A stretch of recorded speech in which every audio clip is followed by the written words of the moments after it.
সাম্প্রতিক সময় যতগুলি সাধারণ নির্বাচন আমাদের রাজ্যে হয়েছে, সেটা লোকসভা হতে পারে, সেটা বিধানসভা হতে পারে, এই রকম নজিরবিহীন একটা পরিস্থিতি বা নজিরবিহীন একটা সিদ্ধান্তের মধ্য দিয়ে দুদফায় ভোট আমাদের রাজ্য দেখেনি। 2011 সাল, 2016 সাল, 2021 সাল তিনটে বিধানসভা নির্বাচন এবং তার মধ্যবর্তী সময় যদি আমরা লোকসভা নির্বাচনকে নজরে রাখি তাহলে কিন্তু বহু দফায় ভোট হয়েছে, দুই না তার থেকে অনেক বেশি দফায় ভোট হয়েছে। এবং আমরা যদি ম্যাপটার দিকে তাকাই, উত্তরবঙ্গ থেকে একেবারে বালুমাটি অর্থাৎ পূর্ব মেদিনীপুর পর্যন্ত একদিনে ভোট হচ্ছে প্রথম দফায়। অর্থাৎ আমি যদি কুচবিহার, আলিপুরদুয়ার, জলপাইগুড়ি, কালিম্পং, দার্জিলিং, উত্তর দিনাজপুর, দক্ষিণ দিনাজপুর, মালদাহ, মুর্শিদাবাদ, বীরভূম, পশ্চিম বর্ধমান, পুরুলিয়া, বাঁকুড়া, ঝাড়গ্রাম, পশ্চিম মেদিনীপুর এবং পূর্ব মেদিনীপুর, এই পুরো হলুদ যে জেলাগুলি আমাদের ম্যাপে দেখাচ্ছি দর্শকদের, এই পুরো জায়গাটার ভোট 152টা বিধানসভা আসনে, তা হচ্ছে 23শে এপ্রিল।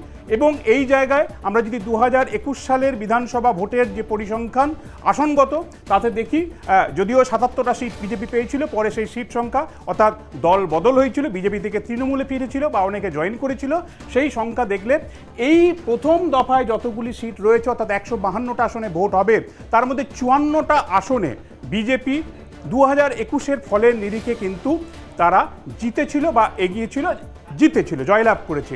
অর্থাৎ এই 152-র মধ্যে 54টা আসনে বিজেপি শক্ত ঘাঁটি।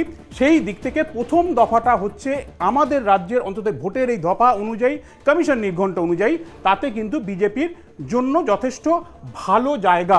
এবং অন্যদিকে ঠিক দ্বিতীয় দফায় যখন আসছি আমরা, দ্বিতীয় দফায় দেখছি আমরা জানি আমাদের রাজ্যের বিধানসভা ভোটের ফল বা ভাগ্যটা গড়ে দেয় তিনটে জেলা দক্ষিণবঙ্গের, যেটা বরাবর তৃণমূল কংগ্রেসের যথেষ্ট শক্ত ঘাঁটি: উত্তর 24 পরগনা, দক্ষিণ 24 পরগনা এবং কলকাতা। 33, 31 এবং কলকাতা 11, এই যে 75টা সিট, এই 75টা সিটে কার্যত বিরোধীরা গত কয়েকটা নির্বাচনে দাঁত ফোটাতে পারেনি। এবং এই উত্তর 24 পরগনা, নদিয়া, পূর্ব বর্ধমান, হুগলি, হাওড়া, কলকাতা, দক্ষিণ 24 পরগনা ভোট হচ্ছে দ্বিতীয় দফায় অর্থাৎ 29 এপ্রিল, যেটা আমরা ম্যাপের মধ্যে দেখছি লাল কালিতে 142টা আসন রয়েছে এখানে।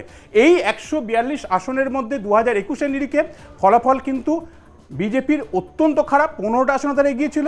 এবং এই জায়গায় কিন্তু শাসকের অর্থাৎ শাসক দল বা তৃণমূল কংগ্রেস বাজিমাতটা এখানেই করেছিল এবং এটাই কিন্তু শাসক দলের সব থেকে বড় ঘাঁটি। সেই জায়গাটাতে কিন্তু দ্বিতীয় দফায় ভোট হচ্ছে। এবং 2024 সালে সর্বশেষ যে লোকসভা নির্বাচন হলো, সেই নির্বাচনের নিরিখেও যদি ফলাফলের হিসেব অর্থাৎ লোকসভার যে 7টা করে বিধানসভা থেকে বিধানসভায় এগিয়ে থাকার নিরিখ ধরি, তাহলে প্রথম দফার 152 আসনের মধ্যে 62টা আসনে কিন্তু এগিয়ে রয়েছে বিজেপি, আর 26টা আসনে দ্বিতীয় দফা যে জায়গায় ভোট হবে তার সেই জায়গায় এগিয়ে রয়েছে। সব দিক থেকে দ্বিতীয় ফেজটা তৃণমূল কংগ্রেসের জন্য অত্যন্ত গুরুত্বপূর্ণ, অন্যদিকে প্রথম দফা বিজেপির জন্য অত্যন্ত গুরুত্বপূর্ণ। এবার আসছি, এবারে এই ভোট কেন অত্যন্ত গুরুত্বপূর্ণ বা বিভিন্ন দিক থেকে বিশেষ পরিস্থিতি তৈরি করেছে, কেন সাম্প্রতিক সময়ে নজিরবিহীন বলা হচ্ছে? কারণ দ্বিতীয় ফেজ, আমরা এর আগে যতগুলি ভোট হয়েছে 2021 যদি দেখি বা 2016 যদি দেখি, কখনো 8 দফা, 2021 তার আগে হচ্ছে আমরা দেখেছি 7 দফায় ভোট। সেই ভাগ আমরা এই পশ্চিমবঙ্গের যে ম্যাপ দেখছি, সেটাকে আমরা অর্থাৎ উত্তরবঙ্গ একদিন, এই মালদা, মুর্শিদাবাদ, দক্ষিণ দিনাজপুর এই জায়গাটা একদিন, জঙ্গলমহল একদিন, এই যে অংশটা আমি বললাম শাসক দল তৃণমূল কংগ্রেসের খুব শক্ত ঘাঁটি, এই জায়গাটা দেখা গেছে 2 বা 3 দিন বা 4 দিনে ভোট হয়েছে। অর্থাৎ আমরা যদি এই ম্যাপটাকে আমরা যদি সমান্তরালভাবে ভাগ করি একটা ভার্চুয়াল মাধ্যমে, তাহলে সেইভাবে কিন্তু দফা নির্দিষ্ট করেছে নির্বাচন কমিশন। এবার দেখা যাচ্ছে একেবারে ভার্টিক্যালি, অর্থাৎ একদিকে, অর্থাৎ এই ম্যাপের বাঁ দিকে, অর্থাৎ আমরা পশ্চিম দিকের যে জেলাগুলি রয়েছে সেখানকার ভোট হচ্ছে প্রথম দফায়। দ্বিতীয় দফার মূলত নদিয়া, পূর্ব বর্ধমান, উত্তর 24 পরগনা, হুগলি, কলকাতা, হাওড়া এবং দক্ষিণ 24 পরগনা ভোট হচ্ছে দ্বিতীয় দফায়। আরও একটা বিষয়ে কিন্তু অত্যন্ত নজিরবিহীন, কেন যে বিষয়টা না বললে নয়, তা হচ্ছে এখনো পর্যন্ত আমাদের রাজ্যের কত ভোটার চূড়ান্ত ভোটার তালিকায় জায়গা পাবে তা নির্দিষ্ট হয়নি। কারণ যে 63 লোকের অ্যাডজুডিকেশন, তার সাপ্লিমেন্টারি লিস্ট বেরোনোর কথা ইতিমধ্যে সূত্রমারফত খবর কলকাতা হাইকোর্টের প্রধান বিচারপতি সবুজ সংকেত দিয়েছে নির্বাচন কমিশনের, এক্ষেত্রে সিইও দপ্তরকে, তারা চাইলে তালিকা প্রকাশ করতে পারে এবং সেই তালিকা প্রকাশ নিয়ে হয়তো কালকে সাংবাদিক সম্মেলন করে তার তালিকা জানাবে। কিন্তু সেটাও 15 বা 20 লক্ষের, বাকি 43 লক্ষের কী হয় আমরা জানি না।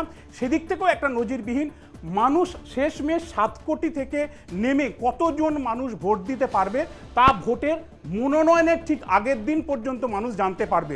কাজেই দুটো দফায় ভোটের ক্ষেত্রে এটা গুরুত্বপূর্ণ। West Bengal, the 294 assembly constituencies, the polling shall be held in 2 phases. In the first phase 152 and the second phase 142. The date of poll shall be 23rd of April and 29th of April. And the counting shall be together for all, that is 4th of May 2026.